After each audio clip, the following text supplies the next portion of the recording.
It's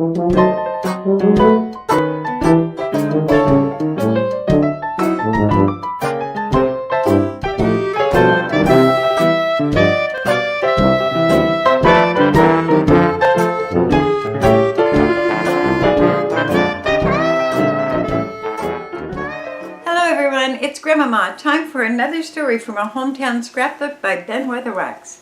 Tonight's story, Matthew McGee's House. Hello there. We told you of Charlie McIntyre and of the otter hunters, but tonight we're going back a little bit further than Charlie for our characters out of the shadow to tell you about Matthew McGee, the intrepid Irishman whose presence on the strip of sand north of Grays Harbor was a beacon that brought young Charlie McIntyre straight as an arrow flies from Ireland. For when we go back in Grays Harbor colorful history, way back that is, we find Matthew McGee, and when we find McGee, we are on the trail of one of the harbor's quaintest, most interesting characters. So when Dick has taken his customary few seconds for our sponsor, we'll open this scrapbook to a page about Matthew McGee and tell you of this remarkable man and his remarkable house. But first, stick Crumby and a word from our sponsor. It seemed to require a magnet of some kind to bring the settlers to the west, and historically those magnets were usually the promise of easy money. The gold rush of the 49 started the stampede for California. We told you last night how the otter hunting started the first traders into the Northwest. And it was the gold rush up in the Fraser River in British Columbia in the mid-1850s that brought a second wave of money-hungry men into the howling wilderness. Not only did these men come from all over the United States, but in fact from all over the world. They came from as far away as Europe to push up the Fraser River into the vast and unexplored British Columbia and stake out claims, work for gold, and battle for fortunes.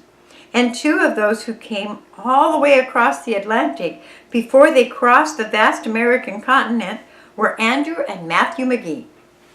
They were from Ballyshannon on Donegal Bay in Ireland, and they ran their string of luck out without having fetched the gold they were after. And in 1859, Andrew McGee went home to the old saw, and Matthew worked his way across the straits and down the coastline to Grays Harbor and became one of the first white men to roam the North Beaches among the Native Americans. He found ways to make ends meet. He ran a string of traps along the beaches and sold his furs over at Westport. He hunted sea otters and traded with the Indians. He was several times reported killed by the Native Americans, but the hardy old Irishman actually got along rather well with the natives and became one of the important people along the beach.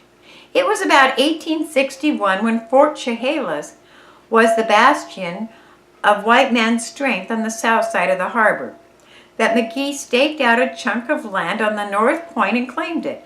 It included the ground where the lone tree stood for so many uncounted years, and it took in McGee's Cove, a quiet stretch of prairie surrounding the harbor. He brought a few cattle across from the south beaches and began to augment his trapping and hunting by cattle raising. Now, you will recall, if you remember your Grays Harbor history, that it was late in 1861 that President Abraham Lincoln called for a mobilization of armies of loyal states to defend the Union, and the troopers who were stationed down at Peterson Point, the place we now call Westport, were hurried east to swell the ranks of the Union Army. They left their fort, their barracks, their barns, and one by one they were sold by the government. One of them, we told you, was sold to Ed Campbell and moved up to Hoquiam. It stands on Riverside Avenue, probably the oldest house on Grays Harbor today, still stout and useful. And Matthew McGee got a hankering for some of the sawn lumber and those window glass that they had over there in Fort Chehalis building. He dickered with the government and bought a couple. He had been living in a shack near the lone tree and was comfortable, but had the ambitions for something better. It was 1871 before he got around to doing something about it, and that summer he hired 4 South Beach men, headed by J.W. McFarland, later the county sheriff, to demolish the building and scour the lumber, doors, and millwork across the harbor to Lone Tree Point. McGee had a pretty tidy nest egg by this time, and he hired the same crew with Jasper Markham to go up Johns River to split shakes, then send them up to the Hoquiam River to cut stones for fireplaces. They scoured all the material down the river and accumulated it near the lone tree, and then McGee hired the best hands from the crew to help him build his home. Peter Petty and H.D. Taylor were two of the builders, and in 1872, McGee began to put together one of the largest, most awe-inspiring houses ever built on the harbor. He selected the site near the lone tree for his building and laid it out in generous scale. While no one seems to remember exactly how many rooms it had, it was 2 stories, with between 8 and 16 rooms, the number varying with the recollections of the old-timers who visited the structure. But there were 2 big fireplaces in each of the 4 main rooms on the first floor, and it had its own hearth.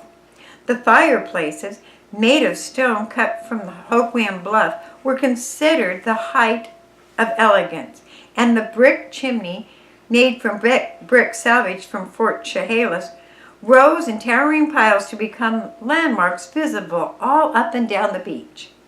McGee used it as his home, and although he spent many of his later years trying to fill it up with furniture, the great cavernous rooms were never filled, and the quaint little Irishman rattled around in the structure a lone dweller, while the house became the stopping place for people who traveled up the coast from McGee's Cove, then the landing place for waterborne passengers en route to Tahola or northern beaches. It was there that McGee welcomed his nephew, Charlie McIntyre, and it was there that the otter hunters gathered out of the season to swap yarns and compare shots. And with the house complete, Matthew McGee became the landed gentry of the North Bay area. He could see his land sweeping away from the windows of his great house, his barns and his cattle against the dunes. He had been working for him, and he was probably the first harbor's equivalent to a southern plantation owner. But among the men who worked for McGee was a fellow named Dyer. He cared for the cattle, handled the milking, and did other chores, and he did not get along well with McGee. One day the 2 men quarreled, and Dyer took down the rifle and went hunting for the master. When he caught McGee, he pumped the contents of the rifle magazine into him and left him for dead. But the Irishman was notoriously hard to dispose of, and McGee dragged himself to his house, where he was found by his friend McFarland. There was no doctor on Grays Harbor. In fact, the nearest doctor was Doc Blotch, who hung out his shingle way over at the mouth of Willapa River. But McFarland and Charles Fry, of the pioneer Fry family, set out for there, driving down the beach south of what is now Westport in a buckboard wagon. They caught a boat at Tokeland, and when they found the doctor, they hustled him back just as fast as through the same route. It took 2 days, but they found McGee still alive and fighting.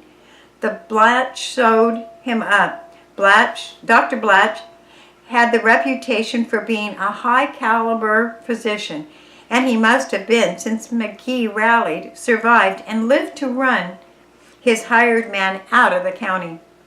During the weeks that he lay in his great house fighting for his life, McGee was attended to by a corps of pioneer folk, as nurses included McFarland and his wife, Jason Fry, an otter hunter named Blodgett.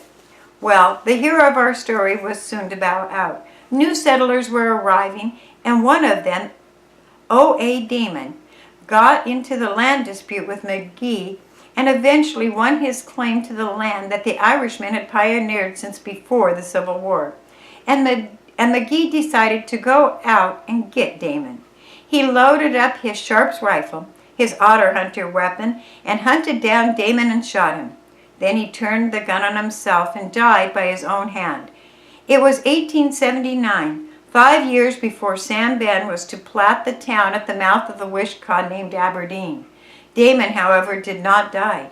He recovered completely and became the master of the estate that McGee had built up with his own 2 hands.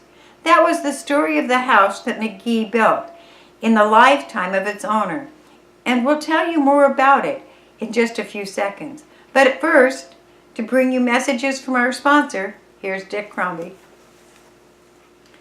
Well, the great hulking house that Matthew McGee built and lived on, early settlers coming to the harbor still before there were cities, as Hoquiam and Aberdeen, saw the great building standing on what they now call Damon's Point. It was a landmark to early skippers of sailing ships who navigated the bar by its reference. It lived on into the new century, and in 1913, when the North Jetty was rebuilt, it housed some of the offices for the firm doing the construction, and workmen lived in its great bare rooms. It was about that time of the First World War, or just after, that a fire started, no doubt by campers or beachcombers, that destroyed the great structure in a blazing pyre that could be seen for miles along the harbor. The winter storms tumbled the brick towers that had vented the fireplaces, and the landmark that had stood for more than 40 years became a pile of rubble and charred remains. Out of the mysterious innards of what had been one of the greatest houses on the coast in sheer size tumbled such an array of material as old-timers had rarely seen, and few could hardly trace them all to their sources. There were bricks from the flutes that had once carried smoke from the field ranges of the Union Army troops at old Fort Chehalis. There were thin Roman-type bricks that had come around the Horn from Scotland in the schooner as basalt, and were once part of God alone knows what ancient building in the land of heather.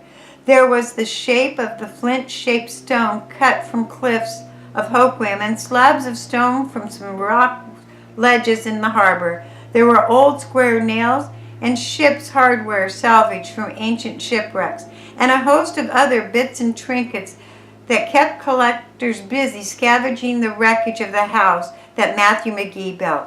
Now, I'm no believer in ghosts, but I have a little time for a fairy tale. Not is the scrapbook given to fantasy, but the old-timers do say that there's a gathering of the old beachcombers and the otter hunters in the specular shadows of McGee's great house.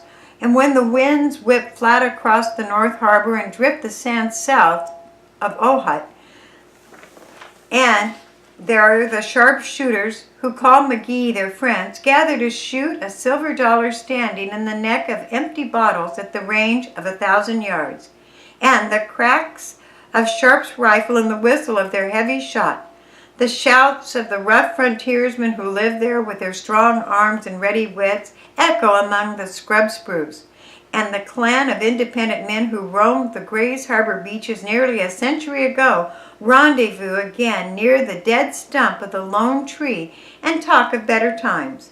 And the host of it all is the Irishman who came to know Grays Harbor before Washington was a territory, and built the greatest house that ever stood on the beaches, and settled his troubles with a trigger finger. And the man McGee, whom we find here tonight in our hometown scrapbook. Thanks for listening.